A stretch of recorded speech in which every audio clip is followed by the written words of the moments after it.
ದಾರಿ ಸರಿಯಿಲ್ಲ ಅಂತ ನಿಂತರೆ ನಡೆಯುವುದನ್ನೇ ಮರೆಯಬೇಕಾಗುತ್ತದೆ. ಮನಸ್ಸು ಸರಿಯಿಲ್ಲ ಅಂತ ಅಂದುಕೊಂಡರೆ ಗುರಿ ಮುಟ್ಟುವುದಕ್ಕೆ ಆಗುವುದೇ ಇಲ್ಲ. ಕಷ್ಟ ಬಂತು ಅಂತ ಕುಂತರೆ ಜೀವನ ಮಾಡುವುದಕ್ಕೆ ಆಗುವುದೇ ಇಲ್ಲ. ಆಡಂಬರದ ಜೀವನಕ್ಕೆ ಮಾರು ಹೋಗಬೇಡಿ. ಒಂದು ಹೊತ್ತು ಉಪವಾಸ ಇದ್ದರೂ ಕೂಡ ಪರವಾಗಿಲ್ಲ, ಸಾಲ ಮಾಡಿ ಅವಶ್ಯಕತೆ ಪೂರೈಸಿಕೊಳ್ಳುವುದಕ್ಕೆ ಹೋಗಲೇಬೇಡಿ. ಹಸಿವು ತೀರಿಸಿದ್ದಷ್ಟು ಬೇಗ ಮಾಡಿದಂತಹ ಸಾಲವನ್ನು ನಾವು ತೀರಿಸುವುದಕ್ಕೆ ಸಾಧ್ಯವೇ ಆಗುವುದಿಲ್ಲ. ಜನರಿಗೆ ಸಹಾಯ ಮಾಡುವ ಮನಸ್ಸು ನಿಮಗೆ ಇದ್ದರೆ ನೀವು ಯಾವುದೇ ದೇವಸ್ಥಾನಕ್ಕೆ ಹೋಗುವ ಅವಶ್ಯಕತೆಯೇ ಇಲ್ಲ. ನೀವು ಎಲ್ಲಿ ಇರುವಿರೋ ಆ ದೇವರು ನಿಮ್ಮ ಬಳಿಗೆ ಬರುತ್ತಾರೆ. ಸದಾ ನಿಮ್ಮ ಬೆನ್ನ ಹಿಂದೆಯೇ ಇದ್ದು ರಕ್ಷಣೆಯನ್ನು ಮಾಡುತ್ತಾರೆ. ಒಬ್ಬರಿಗೆ ಒಳ್ಳೆಯದನ್ನು ಮಾಡುವಂತಹ ಮನಸ್ಸು ಇರಬೇಕೇ ಹೊರತು ಒಬ್ಬರಿಗೆ ಕೆಟ್ಟದ್ದನ್ನು ಮಾಡುವಂತಹ ಮನಸ್ಸು ಇರಲೇಬಾರದು. ಒಣಗಿದ ಮರಕ್ಕೆ ನೆಲೆ ಇಲ್ಲ, ಬಡವರ ತಲೆ ಮೇಲೆ ಸೂರು ಇಲ್ಲ, ಹರಿವ ಚರಿಗೆ ಸುಳಿಯಿಲ್ಲ, ಕೋಗಿಲೆ ಕೂಗಿಗೆ ಬೆಲೆಯಿಲ್ಲ, ಹೃದಯವಂತಿಕೆ ಒಳ್ಳೆಯ ಮನಸ್ಸುಗಳಿಗೆ ನೆಮ್ಮದಿ ಇಲ್ಲ. ಯಾವ ಹೆಣ್ಣಿಗೆ ತಾಯಿಯ ಮಮತೆ, ತವರು ಮನೆ ಕೊರತೆ ಹಾಗೂ ಗಂಡನ ಕಾಳಜಿ ಪ್ರೀತಿ ಕೊರತೆ ಇರುತ್ತದೆಯೋ ಅಂತಹ ಹೆಣ್ಣಿಗೆ ದೇವರು ಹೆಣ್ಣು ಮಗುವನ್ನು ಕರುಣಿಸುತ್ತಾನೆ. ಜೀವನದಲ್ಲಿ ಹೆಣ್ಣಾಗಿ ಹುಟ್ಟಿದ ಮೇಲೆ ಹೆಣ್ಣಿಗೆ ಪ್ರಾಣಕ್ಕೆ ಪ್ರಾಣವಾಗಿ ಪ್ರೀತಿಸುವಂತಹ ಗಂಡು ಇರಬೇಕು. ಇಲ್ಲ ಅಂದರೆ ಪ್ರಾಣಕ್ಕಿಂತ ಹೆಚ್ಚಾಗಿ ಪ್ರೀತಿ ಮಾಡುವಂತಹ ಅಪ್ಪ ಅಮ್ಮ ಇರಬೇಕು. ಎರಡೂ ಇಲ್ಲ ಅಂದರೆ ಆ ಹೆಣ್ಣು ಮಗಳ ಜೀವನ ಎನ್ನುವುದು ನರಕಕ್ಕಿಂತ ಕಡೆ ಆಗುತ್ತದೆ. ಅನಾರೋಗ್ಯವಾದರೆ ಹೆದರುವ ಅವಶ್ಯಕತೆ ಇಲ್ಲ. ನಿಮ್ಮ ಮರಣದ ಸಮಯ ಬಂದರೆ ಮಾತ್ರ ಸಾವು ಎನ್ನುವುದು ಸಂಭವಿಸುತ್ತದೆ. ಯಾವುದೇ ರೋಗವಿಲ್ಲ ಎಂದು ಸಂತೋಷವನ್ನು ಪಡುವ ಅಗತ್ಯತೆ ಇಲ್ಲ. ಮರಣಕ್ಕೆ ಯಾವುದೇ ರೋಗದ ಅಗತ್ಯವೇ ಇರುವುದಿಲ್ಲ. ಹೆಣ್ಣಿನ ಹಣೆಬರಹ ಮೇಲಿರೋ ಭಗವಂತ ಬರೆಯುವುದಿಲ್ಲ, ಅವಳ ಹಣೆಬರಹ ಅವಳ ಗಂಡ ಬರೆಯುತ್ತಾನೆ. ಅವಳು ರಾಣಿ ರೀತಿಯ ಜೀವನವನ್ನು ಮಾಡುತ್ತಾಳೆಯೋ ಇಲ್ಲ ಕಣ್ಣೀರು ಒರೆಸಿಕೊಳ್ಳುತ್ತಾ ಅಡುಗೆ ಮನೆಯಲ್ಲಿ ಕೆಲಸದವಳು ಮಾಡುವಂತಹ ಜೀವನವನ್ನು ನಡೆಸುತ್ತಾಳೆಯೋ ಅವಳಿಗೆ ಬಿಟ್ಟಂತಹ ವಿಚಾರ. ಜೀವನದಲ್ಲಿ ಆದಷ್ಟು ಬೇಗನೆ ಎದ್ದು ಆದಷ್ಟು ಬೇಗನೆ ಮಲಗುವುದನ್ನು ನೋಡಿ. ಕೆಲಸ ಕಾರ್ಯಗಳನ್ನು ಪ್ರಾಮಾಣಿಕವಾಗಿ ಮಾಡುವುದನ್ನು ಕಲಿತುಕೊಳ್ಳಿ. ಯಾರ ಮೇಲೆಯೂ ಕೂಡ ಸೇಡನ್ನು ತೀರಿಸಿಕೊಳ್ಳಲು ನಿಮ್ಮ ಅಮೂಲ್ಯವಾಗಿರುವಂತಹ ಸಮಯವನ್ನು ವ್ಯರ್ಥ ಮಾಡುವುದಕ್ಕೆ ಹೋಗಲೇಬೇಡಿ. ಏಕೆ ಅಂದರೆ ಕೇವಲ 2 ಹೆಜ್ಜೆ ಹಿಂದೆ ಇಟ್ಟು ನೋಡಿ, ಅವರ ಕರ್ಮವೇ ಅವರಿಗೆ ಶಿಕ್ಷೆಯನ್ನು ನೀಡುತ್ತದೆ. ದೈವ ಬಿಟ್ಟರೂ ಕೂಡ ಕರ್ಮ ಅವರನ್ನು ಬಿಡುವುದಿಲ್ಲ. ಪಾಪ ಪುಣ್ಯ ದೈವ ನಿರ್ಣಯ. ಕರ್ಮವನ್ನು ಎಂದಿಗೂ ಕೂಡ ಮಾಡುವ ಮೊದಲು ಯೋಚನೆಯನ್ನು ಮಾಡಿ. ಲಾಭ ಇದೆ ಎಂದು ಶತ್ರುವು ಕೂಡ ಮಿತ್ರನಾಗುತ್ತಾನೆ. ಅದೇ ನಮ್ಮಿಂದ 1 ರೂಪಾಯಿಯೂ ಕೂಡ ಲಾಭ ಇಲ್ಲ ಎಂದು ಗೊತ್ತಾದರೆ ನಮ್ಮ ಮಿತ್ರನೂ ಕೂಡ ಶತ್ರುವಾಗಿ ಬಿಡುತ್ತಾನೆ. ಇವತ್ತಿನ ದಿನಚರಿಯೇ ಈ ರೀತಿಯಾಗಿ ಆಗಿದೆ. ಒಳ್ಳೆಯ ದಿನಗಳು ಬರುವ ಮೊದಲು ಕೆಟ್ಟ ದಿನಗಳ ಬಿಸಿ ತುಸು ಹೆಚ್ಚಾಗಿಯೇ ಇರುತ್ತದೆ. ಅದನ್ನು ನಾವು ಸಹಿಸಿಕೊಳ್ಳಬೇಕು ಅಷ್ಟೇ. ನೋವು, ಸಂಕಟ, ಕಷ್ಟ ಎದುರಿಸಬೇಕಾಗುತ್ತದೆ. ಎಲ್ಲವೂ ಮುಗಿಯದೇ ಹೋಯಿತು ಅನ್ನುವಷ್ಟರಲ್ಲಿ ನಿರೀಕ್ಷೆಗೂ ಮೀರಿದಂತಹ ಸುಖ, ಶಾಂತಿ, ನೆಮ್ಮದಿ ಬರುತ್ತದೆ. ತಾಳ್ಮೆ ಎನ್ನುವುದು ಜೀವನದಲ್ಲಿ ಇರಬೇಕಾಗುತ್ತದೆ. ಮನೆಯಲ್ಲಿ ಪದೇ ಪದೇ ಕಿರಿಕಿರಿ, ಜಗಳ, ಅಶಾಂತಿಯಿಂದ ಇರುವುದು, ರಾತ್ರಿ ವೇಳೆ ದುಡ್ಡು ಎಣಿಸುವುದು, ಗಂಡ ಹೆಂಡತಿಗೆ ಬೆಲೆ ಕೊಡದೇ ಇರುವುದು, ಎಂಜಲು ಪಾತ್ರೆ ತೊಳೆಯದೆಯೇ ಬಿರುವುದು, ರಾತ್ರಿ ಕಸ ಗುಡಿಸಿ ಹೊರಗಡೆ ಹಾಕುವುದು, ಸಂಜೆ ದೇವರ ಮುಂದೆ ದೀಪ ಹಚ್ಚದೇ ಇರುವುದು, ಇದು ನಿಮ್ಮ ಮನೆಯ ಅಶಾಂತಿಗೆ ಕಾರಣವಾಗುತ್ತದೆ.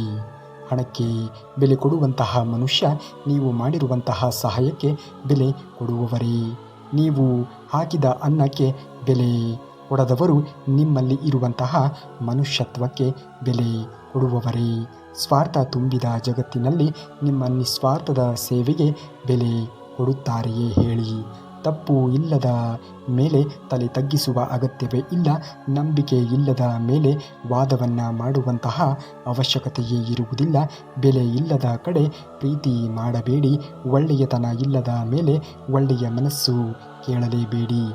ಯಾರು ಇಲ್ಲದೇ ಇದ್ದರೂ ಕೂಡ ನಂಬಿದವರಿಗೆ ಖಂಡಿತವಾಗಿಯೂ ಕೂಡ ಶ್ರೀಕೃಷ್ಣ ಪರಮಾತ್ಮನು ಇದ್ದೇ ಇರುತ್ತಾನೆ. ನಿಮ್ಮ ಎಲ್ಲ ದುಃಖ, ನೋವು, ನಲಿವುಗಳಲ್ಲಿಯೂ ಕೂಡ ಅವನು ಇದ್ದೇ ಇರುತ್ತಾನೆ. ಜನರನ್ನು ನಂಬುವ ಮೊದಲು ನೀವು ಶ್ರೀಕೃಷ್ಣ ಪರಮಾತ್ಮನನ್ನು ನಂಬಿದರೆ ಖಂಡಿತವಾಗಿಯೂ ಕೂಡ ನಿಮ್ಮ ಕಷ್ಟ ಕಾಲದಲ್ಲಿ ಇದ್ದು ನಿಮಗೆ ಸಹಾಯವನ್ನು ಮಾಡುತ್ತಾನೆ. ಕಷ್ಟದ ಸಮಯದಲ್ಲಿ ಇರುವವರಿಗೆ, ದುಃಖದ ಸಮಯದಲ್ಲಿ ಇರುವವರಿಗೆ ಸದಾ ಕಾಲ ಶ್ರೀಕೃಷ್ಣ ಪರಮಾತ್ಮನು ದಾರಿಯನ್ನು ತೋರಿಸುತ್ತಾನೆ. ಕಷ್ಟದಲ್ಲಿ ಆಗದ ಮಕ್ಕಳು, ಸಲುಗೆ ತಮಾಷೆ ಸಹಿಸದೇ ಇರುವಂತಹ ಸ್ನೇಹ, ಬಡತನದಲ್ಲಿ ಜೊತೆ ನಿಲ್ಲದ ಪ್ರೀತಿ, ಏಳಿಗೆ ಸಹಿಸದೇ ಇರುವಂತಹ ಬಂಧುಗಳು, ಅಸೂಹೆ ಪಡುವಂತಹ ನೆರೆಹೊರೆಯವರು ಇದ್ದರೇನು, ದೂರ ಹೋದರೆ ಏನು.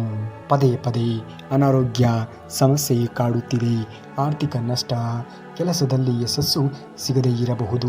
ಮನಸ್ಸಿನಲ್ಲಿ ಆತಂಕ, ಕಿರಿಕಿರಿ ಇದೆ. ಕೆಟ್ಟ ಕನಸು ಬೀಳುವುದು. ಮನೆಯಲ್ಲಿ ಅಶಾಂತಿ, ಕಿರಿಕಿರಿ, ಜಗಳ.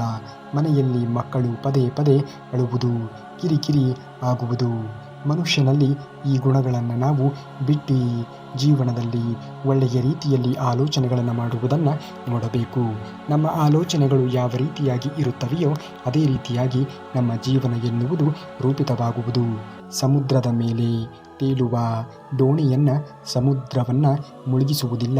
ಬದಲಿಗೆ ಅದೇ ದೋಣಿಯಲ್ಲಿನ ಒಂದೇ ಒಂದು ಸಣ್ಣ ಬಿರುಕು ಆ ದೋಣಿಯನ್ನು ಮುಳುಗಿಸಿ ಬಿಡುತ್ತದೆ. ಜೀವನದಲ್ಲಿಯೂ ಕೂಡ ಹಾಗೆ.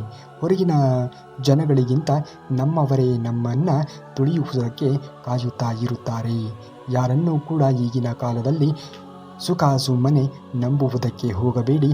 ನಂಬಿ ನಿಮ್ಮ ಜೀವನವನ್ನು ಹಾಳು ಮಾಡಿಕೊಳ್ಳುವುದಕ್ಕೆ ಹೋಗಲೇಬೇಡಿ. ದೇವರ ವಿಗ್ರಹದ ಮುಂದೆ ನಿಂತು ಅಳುತ್ತಿರುವಂತಹ ಭಕ್ತನನ್ನು ನೋಡಿ ದೇವರು ನಕ್ಕಿದರಂತೆ.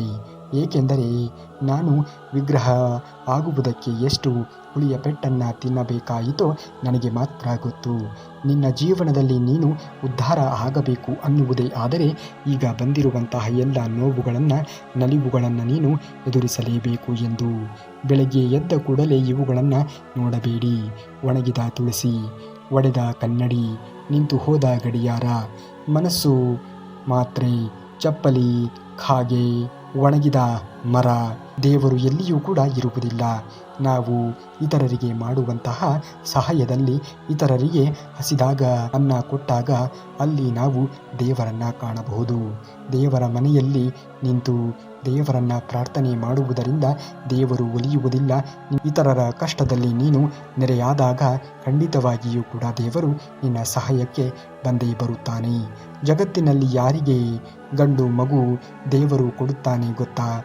ಯಾವ ಹೆಣ್ಣು ಮಗಳ ಜೀವನದಲ್ಲಿ ಗಂಡಿನ ಪ್ರೀತಿ ಕೊರತೆ ಇರುತ್ತದೆಯೋ ಅಂತಹ ಹೆಣ್ಣು ಮಕ್ಕಳಿಗೆ ಗಂಡು ಮಗುವನ್ನು ಕರುಣಿಸುತ್ತಾನೆ. ಮಗ ತಾಯಿಯ ಜೀವನದಲ್ಲಿ ಒಂದು ಶಕ್ತಿ, ಒಂದು ಬಲವನ್ನು ಕೊಡಲಿ ಎಂದು. ಮೋಸ, ಅನ್ಯಾಯ ಮಾಡಿದರೆ ಎಂದೂ ಕೂಡ ಸೇಡು ತೀರಿಸಿಕೊಳ್ಳುವುದಕ್ಕೆ ಹೋಗಬೇಡಿ. ಹಾಗಾದರೆ ಕೊಳೆತಂತಹ ಹಣ್ಣುಗಳು ಮರದಿಂದ ತಾವಾಗಿಯೇ ಉದುರಿ ಹೋಗುತ್ತದೆ. ಮೋಸ ಮಾಡಿದವರು ಕೂಡ ಜೀವನವೂ ಅಷ್ಟೇ ಆಗುತ್ತದೆ. ಅವರ ಮೋಸಕ್ಕೆ ತಕ್ಕ ರೀತಿಯಾಗಿರುವಂತಹ ಪ್ರತಿಫಲವನ್ನು ದೇವರು ಕೊಟ್ಟೇ ಕೊಡುತ್ತಾನೆ. ಕಾಗೆ ಎಷ್ಟೇ ಬಾರಿ ನೀರಲ್ಲಿ ಮುಳುಗಿ ಎದ್ದರೂ ಕೂಡ ಅದರ ಬಣ್ಣ ಹೇಗೆ ಬದಲಾವಣೆ ಆಗುವುದಿಲ್ಲವೋ ಹಾಗೆಯೇ ಕುತಂತ್ರ ಮೋಸ ಮಾಡುವವರು ಕೂಡ ಅವರ ಸ್ವಭಾವ ಕೂಡ ಬದಲಾಗುವುದೇ ಇಲ್ಲ. ಚಿಂತಿಸುವುದಕ್ಕೆ ಹೋಗಬೇಡ, ನೊಂದಿಕೊಳ್ಳುವುದಕ್ಕೂ ಕೂಡ ಹೋಗಲೇಬೇಡ.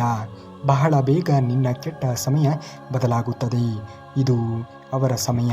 ನಿನ್ನ ಸಮಯ ಬರುವವರೆಗೂ ಕೂಡ ತಾಳ್ಮೆಯಿಂದ ಇರು. ನಿನ್ನ ಕಣ್ಣೀರಿನ ಪ್ರತಿ ಹನಿಗೂ ಕೂಡ ಬೆಲೆ ಎನ್ನುವುದು ಇದ್ದೇ ಇದೆ.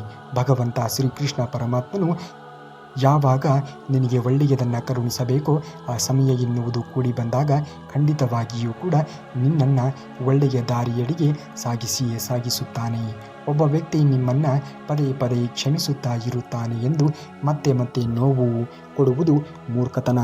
ತಾಳ್ಮೆಗೂ ಕೂಡ ಒಂದು ಮಿತಿ ಎನ್ನುವುದು ಇರುತ್ತದೆ. ಕ್ಷಮಿಸುವ ವ್ಯಕ್ತಿ ಶ್ರೇಷ್ಠನಾಗುತ್ತಾನೆ. ಹಿಂಸೆ ನೀಡುವಂತಹ ವ್ಯಕ್ತಿ ಪಾಪದ ಕೊಡ ತುಂಬುತ್ತಾ ಹೋಗುತ್ತದೆ. ದೇವರು ಕ್ಷಮಿಸಿದರೂ ಕೂಡ ನಾವು ಮಾಡಿರುವಂತಹ ಕರ್ಮ ನಮ್ಮನ್ನು ಕ್ಷಮಿಸುವುದಕ್ಕೆ ಅಸಾಧ್ಯ. ಮನುಷ್ಯರು ಕೊಡುವಂತಹ ಹೊಡೆತಕ್ಕೆ ಕಾರಣ ಎನ್ನುವುದು ಬೇಕು, ಆದರೆ ಭಗವಂತ ಶ್ರೀಕೃಷ್ಣ ಪರಮಾತ್ಮನು ಕೊಡುವಂತಹ ಏಟಿಗೆ ನಾವೇ ಕುಳಿತು ಕಾರಣವನ್ನು ಯೋಚಿಸಬೇಕು.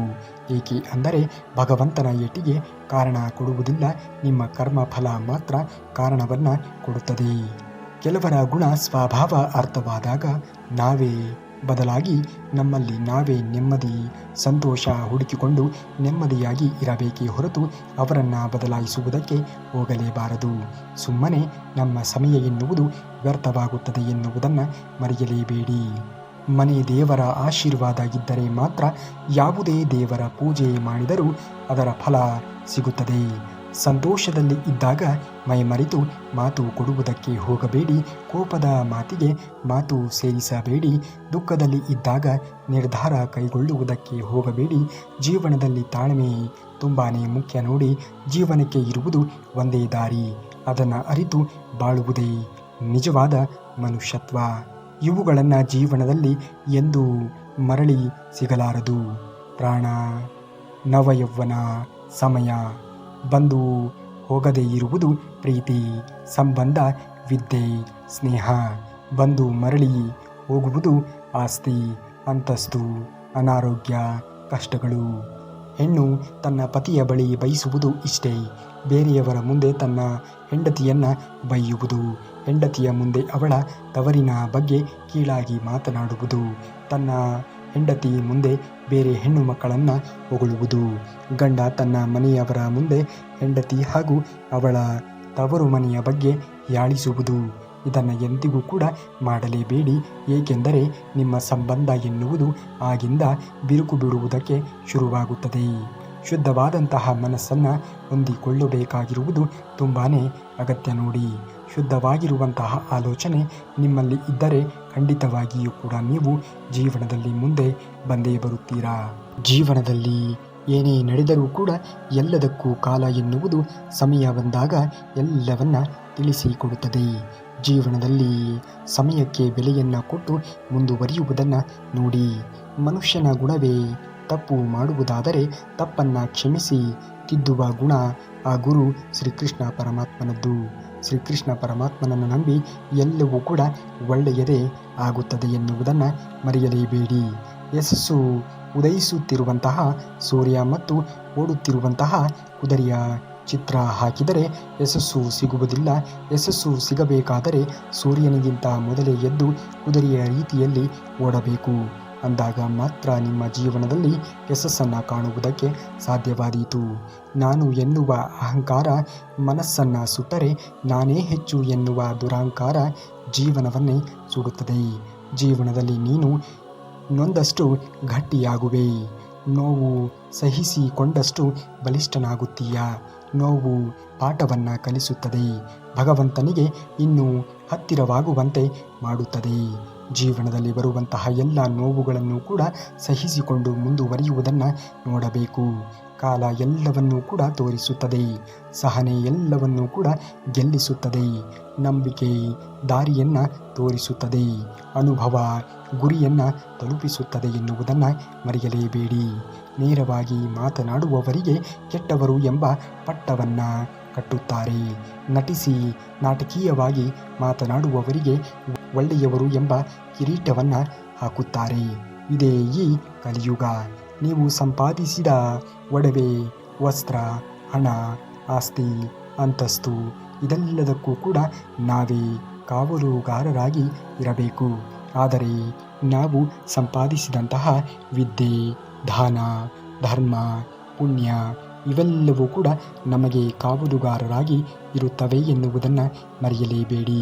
ನನ್ನನ್ನು ನಂಬು ಮಗುವೆ, ನಿನ್ನ ಪ್ರಾರ್ಥನೆಗೆ ಉತ್ತರವನ್ನು ಕೊಡುವ ಸಮಯವನ್ನು ನಾನು ನಿಗದಿಪಡಿಸುತ್ತೇನೆ. ವಿಳಂಬವಲ್ಲ, ಅದು ದಿವ್ಯ ಸಮಯ. ಆ ಸಮಯ ಬಂದಾಗ ಖಂಡಿತವಾಗಿಯೂ ಕೂಡ ನಿನ್ನ ಪ್ರಾರ್ಥನೆಗೆ ಪ್ರತಿಫಲವನ್ನು ನಾನು ಕೊಡುತ್ತೇನೆ. ಮಾಡುವಂತಹ ಕೆಲಸವನ್ನು ಮಾಡುತ್ತಾ ಮುಂದುವರಿಯುವುದನ್ನು ನೋಡು ಎಂದು ಹೇಳುತ್ತಾನೆ ಶ್ರೀಕೃಷ್ಣ ಪರಮಾತ್ಮ. ತಪ್ಪು ಮಾಡದ ಕಡೆ ತಲೆ ತಗ್ಗಿಸುವುದು ಬೇಡ. ನಂಬಿಕೆ ಇರದ ಕಡೆ ವಾದವನ್ನು ಮಾಡುವುದು ಕೂಡ ಬೇಡ. ಬೆಲೆ ಸಿಗದ ಕಡೆ ಪ್ರೀತಿ ಬಯಸುವುದು ಕೂಡ ಬೇಡ. ಎಲ್ಲಿ ನಿಮಗೆ ಬೆಲೆ ಎನ್ನುವುದು, ಗೌರವ ಎನ್ನುವುದು ಸಿಗುತ್ತದೆಯೋ ಅಲ್ಲಿ ಜೀವನವನ್ನು ನಿರ್ವಹಿಸಿ. ಜೀವನದಲ್ಲಿ ಏನೇ ನಡೆದರೂ ಕೂಡ ಎಲ್ಲವೂ ನಿಮ್ಮನ್ನು ಜಾಗೃತಿಗೊಳಿಸುವುದಕ್ಕೆ ಆಗುತ್ತದೆ. ಪ್ರತಿಯೊಂದು ಘಟನೆಯೂ ಕೂಡ ಒಂದು ಸಂದೇಶವನ್ನು ನಿಮಗೆ ಅರ್ಥೈಸಿಕೊಳ್ಳುವ ಸಲುವಾಗಿ ಆಗಿರುತ್ತದೆ ಎನ್ನುವುದನ್ನು ಮರೆಯಲೇಬೇಡಿ. ಪಾಪದ ಕೂಡ ತುಂಬಿದಾಗ ಅಹಂಕಾರ ಮಟ್ಟ ಹಾಕಲು ದೇವರು ಯಾವ ರೂಪದಲ್ಲಾದರೂ ಕೂಡ ಬರಬಹುದು. ಪಾಪವನ್ನು ಮಾಡುವುದಕ್ಕೆ ಹೋಗಲೇಬೇಡಿ. ನಿಮ್ಮ ಕಷ್ಟಗಳನ್ನು ಶ್ರೀಕೃಷ್ಣ ಪರಮಾತ್ಮನ ಬಳಿಯಲ್ಲಿ ಹೇಳಿಕೊಳ್ಳಿ. ಅವನು ಖಂಡಿತವಾಗಿಯೂ ಕೂಡ ನಿಮ್ಮ ಕಷ್ಟಗಳಿಗೆ ಸ್ಪಂದಿಸುತ್ತಾನೆ, ಪರಿಹಾರವನ್ನು ಕೂಡ ಸೂಚಿಸುತ್ತಾನೆ. ತಾಳ್ಮೆಯಿಂದ ಕಾಯುವುದು ಕಲಿಯಬೇಕು. ಎಲ್ಲ ಮುಗಿದು ಹೋಯಿತು ಅಂದ ಕೂಡಲೇ ಹೊಸ ಅಧ್ಯಾಯಗಳು ಪ್ರಾರಂಭವಾಗುತ್ತದೆ ಎನ್ನುವುದನ್ನು ಮರೆಯಲೇಬೇಡಿ. ಖಂಡಿತವಾಗಿಯೂ ಕೂಡ ನಿಮ್ಮ ಪ್ರಾರ್ಥನೆಗೆ ದೇವರು ಶ್ರೀಕೃಷ್ಣ ಪರಮಾತ್ಮನು ಒಳ್ಳೆಯ ಉಪಾಯವನ್ನು ಖಂಡಿತವಾಗಿಯೂ ಕೂಡ ಕೊಟ್ಟೇ ಕೊಡುತ್ತಾನೆ. ಅವನ ಪ್ರಾರ್ಥನೆಯಲ್ಲಿ ನಿಮ್ಮ ಜೀವನವನ್ನು ನೀವು ಕಳೆಯಬೇಕು. ನೀನು ಯಾವುದೇ ಸೇಡನ್ನು ತೀರಿಸಿಕೊಳ್ಳುವಂತಹ ಅವಶ್ಯಕತೆಯೇ ಇರುವುದಿಲ್ಲ. ಕೇವಲ ಒಂದು ಹೆಜ್ಜೆ ಹಿಂದೆ ಇಟ್ಟು ಕಾದು ನೋಡು. ನಿನ್ನನ್ನು ನೋವಿನಿಂದ ನರಳುವಂತೆ ಮಾಡಿದವರು ಕೂಡ ಕ್ರಮೇಣ ತಮ್ಮನ್ನು ತಾವೇ ನರಳಿಸಿಕೊಳ್ಳುತ್ತಾರೆ. ನೀನು ಅದೃಷ್ಟಶಾಲಿಯಾದರೆ ಇದನ್ನೆಲ್ಲ ನೀನು ನೋಡುವೆ ಎಂದು ಮರೆಯಲೇಬೇಡ. ಯಾರೊಬ್ಬರಿಗಾಗಿಯೂ ಕೂಡ ಅಳಬೇಡ. ಅವರು ನಿಮ್ಮ ಕಣ್ಣೀರಿಗೆ ಯೋಗ್ಯರು ಅಲ್ಲ. ಯಾರು ನಿಮ್ಮ ಕಣ್ಣೀರಿಗೆ ಯೋಗ್ಯರಾಗಿ ಇರುವವರೋ ಅವರು ನಿಮ್ಮನ್ನು ಅಳುವುದಕ್ಕೆ ಬಿಡುವುದೇ ಇಲ್ಲ. ಯಾವ ರೀತಿ ಬದುಕಬೇಕು ಎಂದು ತಿಳಿಯದೆಯೇ ಭಯ ಪಡಬೇಡ. ಏಕೆಂದರೆ ಗೂಡಿನಿಂದ ಹೊರಗೆ ಬರುವಂತಹ ಪಕ್ಷಿಗೆ ತಿಳಿಯದು ಕಾಳುಗಳು ಎಲ್ಲಿವೆ ಎಂದು. ಆದರೂ ಕೂಡ ಹಾರುತ್ತಾ ಹೋಗುತ್ತವೆ ಅಲ್ಲವೇ? ನಮ್ಮ ಜೀವನವೂ ಕೂಡ ಅಷ್ಟೇ. ಪ್ರಯತ್ನವನ್ನು ಪಡುತ್ತಾ ಮುಂದುವರಿಯುವುದನ್ನು ನೋಡಬೇಕು. ಪ್ರಾಮಾಣಿಕವಾಗಿರುವಂತಹ ಪ್ರಯತ್ನವನ್ನು ನಾವು ಪಟ್ಟಾಗ ಖಂಡಿತವಾಗಿಯೂ ಕೂಡ ನಮಗೆ ಒಳ್ಳೆಯ ಸಮಯದಲ್ಲಿ ಏನು ಬಂದು ದಕ್ಕಬೇಕೋ ಅದು ದಕ್ಕುತ್ತದೆ. ಬಾಗಿಲು ಮನೆಗೆ ಹೋಲಿಸಿದರೆ ತುಂಬ ಚಿಕ್ಕದ್ದು, ಬಾಗಿಲಿಗೆ ಹೋಲಿಸಿದರೆ ಬೀಗ ಇನ್ನೂ ಚಿಕ್ಕದ್ದು, ಬೀಗದ ಕೈ ಹೋಲಿಸಿದರೆ ಎಲ್ಲದಕ್ಕಿಂತ ಚಿಕ್ಕದ್ದು. ಆದರೆ ಬೀಗದ ಕೈ ಇಡೀ ಮನೆಯನ್ನು ತೆರೆದಿಡಬಲ್ಲದು. ಹಾಗೆಯೇ ಒಂದು ಸಣ್ಣ ಪರಿಹಾರಾತ್ಮಕ ಚಿಂತನೆ ಎಂತಹ ದೊಡ್ಡ ಸಮಸ್ಯೆಗಳನ್ನು ಕೂಡ ಪರಿಹರಿಸುತ್ತದೆ ಎನ್ನುವುದನ್ನು ಮರೆಯಲೇಬೇಡಿ. ಸೋತ ಜಾಗದಲ್ಲಿಯೇ ಗೆಲುವನ್ನು ಸಾಧಿಸಬೇಕು.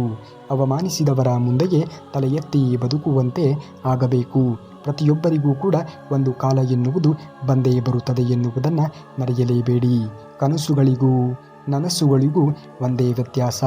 ಕನಸು ಕಾಣಲು ಶ್ರಮವಿಲ್ಲದ ನಿದ್ದೆ ಬೇಕು. ನನಸು ಮಾಡಿಕೊಳ್ಳಲು ನಿದ್ದೆಯಿಲ್ಲದ ಪರಿಶ್ರಮವನ್ನು ಪಡಬೇಕು. ಮನಸ್ಸಿಗೆ ಮದವೇರಿದಾಗ ಸ್ಮಶಾನದಲ್ಲಿ ತಿರುಗಾಡಿ ಬರಬೇಕು. ಏಕೆಂದರೆ ಅಲ್ಲಿ ನಾನು ನನ್ನಿಂದಲೇ ಎಂದು ಹೇಳಿದಂತಹ ಅದೆಷ್ಟೋ ಜನ ಮಣ್ಣಲ್ಲಿ ಮಣ್ಣಾಗಿರುವುದನ್ನು ನಾವು ಕಾಣಬಹುದು.